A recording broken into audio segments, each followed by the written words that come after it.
असं आहे की उलटा चोर कोतवाल को दाटे असा प्रकार तो झालेला आहे। सत्ता आम्ही प्रस्ताव देणार होतो, सत्ताधाऱ्यांनी तो प्रस्ताव दिला। आता त्यांचा प्रस्ताव असल्यानंतर आम्ही तोच प्रस्ताव द्यायचा का, हा खरा प्रश्न होता। त्यामुळे सत्ता पक्षाचा 293चा प्रस्ताव असल्यामुळे आम्ही अंतिम आठवडा 292चा प्रस्ताव हा कायदा सुव्यवस्थेवर दिला आणि वेळेवर कमी दिवसामुळे त्या विदर्भाच्या प्रश्नावर विदर्भाचा प्रस्ताव चर्चेला आला नाही। परंतु आमचा जो पहिले प्रस्ताव होता 293चा मागच्या पहिल्या दुसऱ्या आठवड्यातला, त्यावर मात्र मुख्यमंत्री आणि उपमुख्यमंत्र्यांनी कुठलंही उत्तर आमच्या प्रस्तावाला, विदर्भाच्या प्रश्नाला न्याय देताना दिला नाही। त्या प्रस्तावामध्ये विदर्भाचेच प्रश्न होते, वैधानिक विकास मंडळाचा प्रश्न होता, मिहान औद्योगिक क्षेत्राचा विषय होता, संत्राचा होता, धानाचा विषय होता आणि सिंचनाच्या बॅकलॉगच्या संदर्भातही आमचं भाषण जरा तपासून पहा म्हणा मुख्यमंत्री आणि उपमुख्यमंत्र्यांना, की आम्ही विदर्भातील बॅकलॉगपासून विदर्भामध्ये औद्योगिक क्षेत्रात झालेली पिछाट आणि संत्राचा त्यांनी घोषित केलेला प्रकल्प तो अजून का सुरू झाला नाही। 20,000 कोटीचा प्रकल्प भद्रावतीला त्यांनी कोळशाच्या आधारित घोषणा केली, त्याचं काय त्या संदर्भात काय झालं आणि मिहानमधून गेलेल्या प्रकल्पाच्या संदर्भात चर्चा झाली। परंतु सरकारला विदर्भाच्या आणि विदर्भातील लोकांसाठी काही द्यायचंच नव्हतं। त्यांना कोणी त्यांचे हात बांधले होते, कोणी त्यांना थांबवलं होतं। विदर्भाला पॅकेज नेहमीसारखं नेहमी जी पद्धत आहे, विदर्भात अधिवेशन झाल्यानंतर विदर्भाला एक पॅकेज दिला जातं, तो पॅकेज त्याला घोषित करायसाठी कोणी थांबवलं नव्हतं। आमच्या प्रस्तावाला द्यायचं नव्हतं तर स्वतंत्र करायला पाहिजे होता। परंतु करणी आणि कथनीमधला तो अंतर काल आम्हाला स्पष्टपणे दिसला आहे। मुख्यमंत्र्यांनी श्रद्धा आणि सबुरीचा सल्ला दिला जरांगे पाटलांना का आम्ही प्रयत्न करतो, आंदोलन करू नका ना। आता तो विषय एवढा क्लिष्ट झाला आहे की मी सुरुवातीपासून माझी भूमिका होती की तुम्ही संविधानिकदृष्ट्या त्यांना आरक्षण देऊ शकत नाही।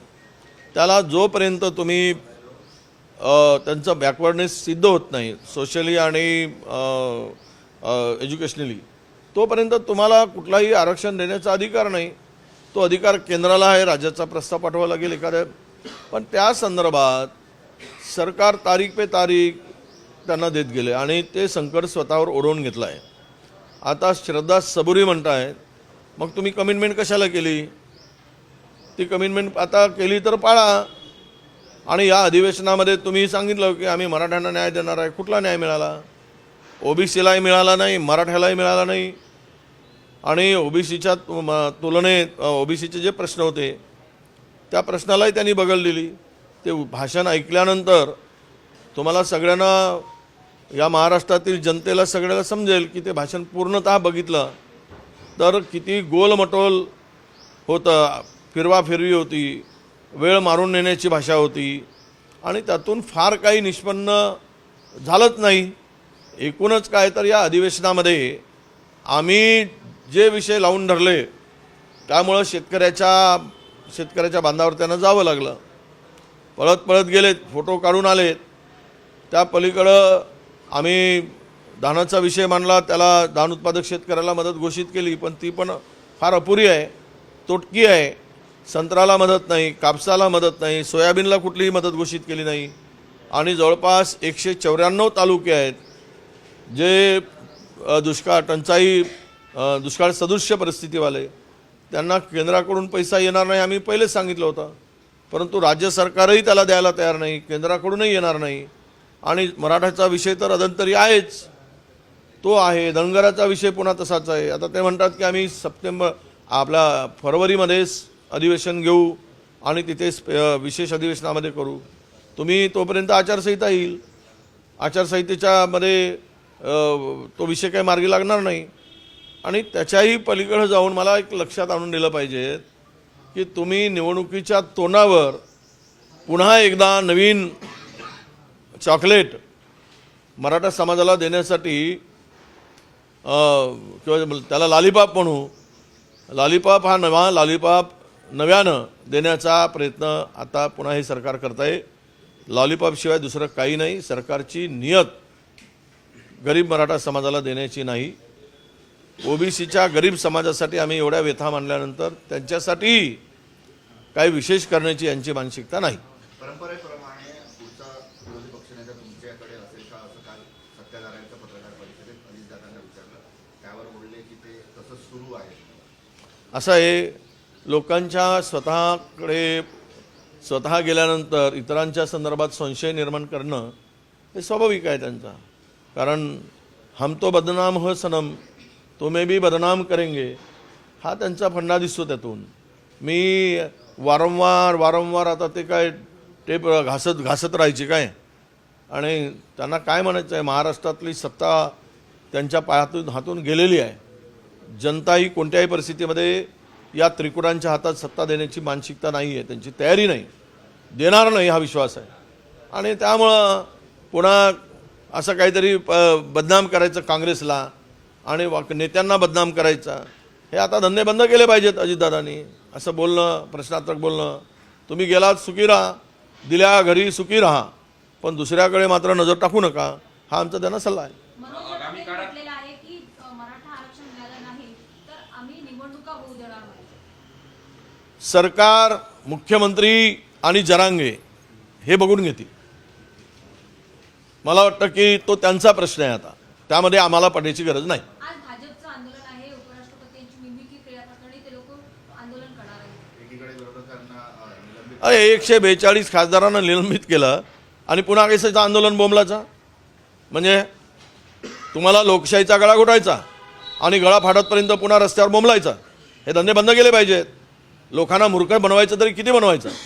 म्हणजे काय हे हुशार आहेत आणि जनता मूर्ख आहे असं गृहीत धरून जे काही हे आंदोलन करतायत हे लोक, आता तुम्ही उतरा, येणाऱ्या काळात तुम्हाला रस्त्यावर आंदोलन उतरले की लोक तुम्हाला तुमची जागा दाखवतील, रस्त्यावरच लोढवतील, हे लक्षात ठेवा. आगामी काळात कोण मुख्यमंत्री होणार हे सांगता येणार नाही. सगळ्यांची अच्छे दिन येणार. फडणवीसांनी असं म्हटल्यामुळे भाजपमधील लोकांच्या तर आशा पल्लवित झाल्या. म्हटलं अजितदादा आणि एकनाथ शिंदेचं काय होणार असा प्रश्न. हे बघा, सत्तेसाठी वाटेल ते, हे आत्ताचं सरकार सत्तेसाठी वाटेल ते. त्यांना ना पक्ष, ना विचार, ना आयडिओलॉजी, ना कुठल्याही, मला वाटतं की ना कुठला इथिक्स याच याकडे आहे असं मला दिसत नाही. सत्ता ही यांच्यासाठी सर्वोच्च आहे आणि ज्या लोकांना सत्ता सर्वोच्च वाटते त्यावेळेस जनतेला पायदळी तोडण्याचा किंवा हुकुमशाही प्रवृत्ती सुरू होते. आणि मला वाटतं की राज्यामध्ये तुमची सत्ताच येणार नाही तर मुख्यमंत्री कोणाचं काय ठरवत आहे? सत्तेतून बाहेर लोकांनी काढायचं ठरवलं आहे.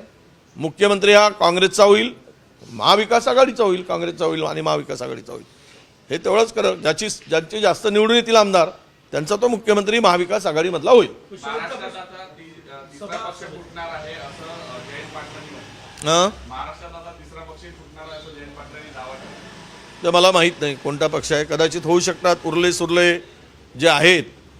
तिसरा शब्द वापरलाय त्यांनी. हां, आता ते तिसरेच आहेत ना, ते तिसरे नाही का? ते तिसरे त्यांच्या संदर्भात कदाचित त्यांच्या डोक्यात असेल. सभा नागपुरात होती 28 तारखेला, तयारी सुरू झालेली आहे. स्थळ ठरलं का काय? नाही, स्थळ आज फायनल होईल. 2 स्थळ जवळपास निश्चित झालेले आहेत. त्या 2मधून एक स्थळवर आता काम सुरू होईल. आम्ही 2 स्थळांची परवानगी घेतलेली आहे आणि 2पैकी एका स्थळावर पार्किंगची व्यवस्था वगैरे सगळं बघून काम सुरू होईल. आणि मला वाटतं की ही मोठी सभा होईल. स्थापना दिवस आहे काँग्रेसचा. सर्व आमचे शीर्षस्थ नेते येणार आहेत. त्यांचा मुक्कामही कदाचित पहिल्या दिवशी असणार आहे. आणि या नागपूरच्या भूमीमध्ये ना भूतो ना भविष्यती अशी ही सभा या स्थापना दिवसाच्या निमित्तानं करण्याचा निर्धार आम्ही सर्वांनी केलेला आहे आणि त्याच्या तयारीला लागलो आहोत.